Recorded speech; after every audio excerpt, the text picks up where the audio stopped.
Chapter 3, I will answer the question of discuss and differentiate between groups and teams in terms of both development and performance and why the authors differentiate them.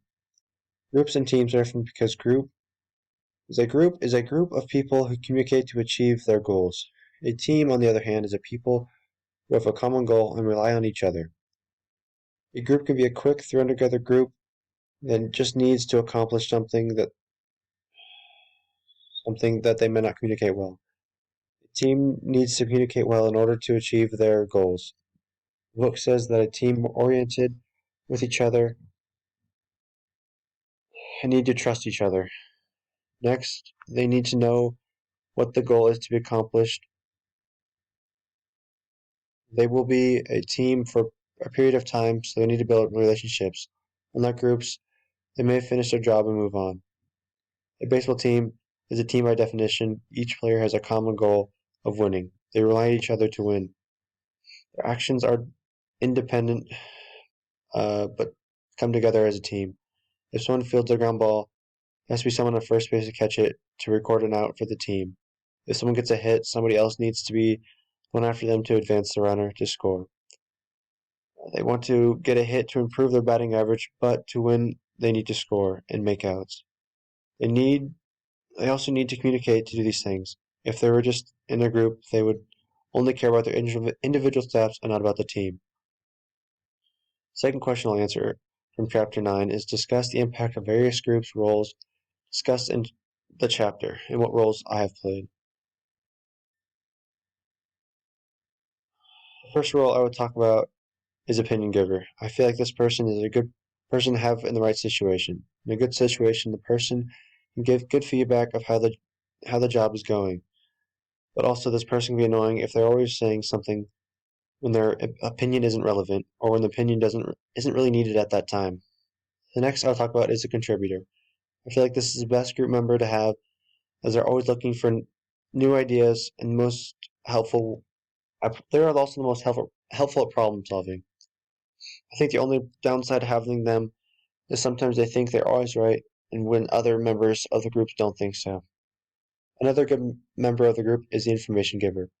It is always useful to give information to help others make informed decisions about the topic. Another member is follower. They are the ones piggybacking off of others' ideas and don't really have ideas of their own. There are sometimes the lazy ones, or sometimes they can just like an idea that is presented. They can also be worried about their own idea being stupid or shot down. Lastly, I will talk about a blocker. They are a bad team member as they are always trying to shut down others' ideas, and they only like their own. The blocker can also be a useful team member if they only block bad ideas or once they get off topic. I think I try to be a contributor, but sometimes I can come off as a blocker or even sometimes a follower. For Chapter 10, the first question I'll answer is an example from your professional history. Explain Jabin's stages of organizational socialization and how it works. The stages of organizational situation can be broken down to three parts. First stage, anticipation socialization is before you even have the job that influence your choices of where you go. The book talks about the five groups as in anticipation socialization as family, media, peers, education, and other organizational experiences. First is family. They have a big influence on the type of worker I want to be. They always expected me to work hard and try my best. Family are the ones that pushed me to get my first job and current job to get my experience and know how things work in the real world. They also encouraged me to have good grades and expected me to go to school and get a degree. That is why I plan on getting a job in the cybersecurity field. The second group is media. Media has told me that it's a good idea to have experience at a job, even if it isn't relevant to your future field. The third is peers. Peers have told me that my current job is hiring and that I should apply. They've also gotten me interested in technology, which is pointing me in the direction of cybersecurity. The fourth is education.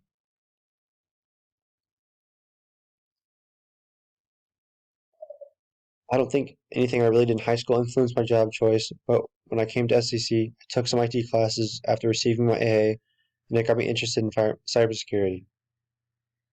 Final anticipatory socialization is other organizational experiences. I do not have a lot of work experiences. I've been working at the same place for 2 years, and I did not have a job before. I played sports, which took up a lot of my time. As part of organizational anticipation process, when I began looking for a job, I tried to find something that was close to home and work around my school and baseball. The job I found fit those descriptions and had a good fit because they allow me to work the times and days that I are available. Second step is entry. When I worked for the job, I had to do an interview where I found out what the job was like and what I was expected to do and how to do the job. After being accepted, I had to do a series of orientation trainings on a computer to get the basic knowledge of how the job was like and how to do certain parts of it, as well as know the rules. Next, I got actual hands-on training with basics of the job. After that day, I was kind of thrown into the job to figure everything that they hadn't shown me yet out to finish myself. I had to socialize with my coworkers in a way that was beneficial while also being productive in the environment. The last stage is disengagement. I have no personal experience of doing this, uh, but when I do plan on giving my 2 weeks notice and plan to be respectful to everyone as I'm leaving in a good way. I have dealt with people that have left quickly and people that left when they gave their notice, and it is a lot easier to adjust when the notice is involved. The second question I'll answer for Chapter 10 is, how do you believe in adding new team members to the existing team member might impact or potentially re-socialize members of an existing team? I think that anytime you add a new member to the team or you change the dynamics. You get used to the way a person works, and that would be expected of you based on the group you are working with at that time. The person is new, is usually slower at his job the first couple of weeks, so it makes the other members pick up the pace and help the new person at the same time. I think the person can also really help the team because the whole by adding new members can help them look at a new problem in a new way and help them solve something. In some cases, a new member are not a good fit as they can be a distraction and make people lose focus. Another way to look at it is if you add a new team member, they can make them feel they're not doing their job well enough and the person hired is going to push them out of their current job. Overall, I think if you add good people to a good group, the group will accept that person and the team will benefit.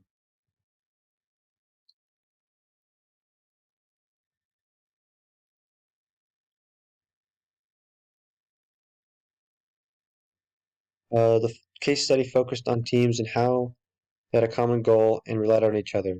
They were accountable for their own work and work of others. They socialized outside of the workplace by going out to dinner and bowling. He assembled quickly and got along with people from the organization. The book talks about teams being dependent on each other and how they must interact. They succeed or fail as a whole. This is an issue when he blamed his coworkers for a bad campaign. One concept from chapter 10 is that was very relevant to socialization resources theory. Dante had a lot of resources listed when he started his job. He had one-on-one conversations with his supervisor that checked in on him socially and developed relationships with his coworkers. He also received feedback from his boss and an award to show him he was doing well. All these things helped him feel a part of that organization. Another concept from chapter 10 was communicating and socialization. He received a lot of communication when he started his job. He was warned that he might come off as arrogant and needed to be a team player. He socialized with the coworkers outside of work and developed a relationship with them. The book says organizations encourage the development of workplace friendships because it makes people more motivated and satisfied with their job. Dante assimilated with well in that respect. He felt like he fit in and was happy with his job.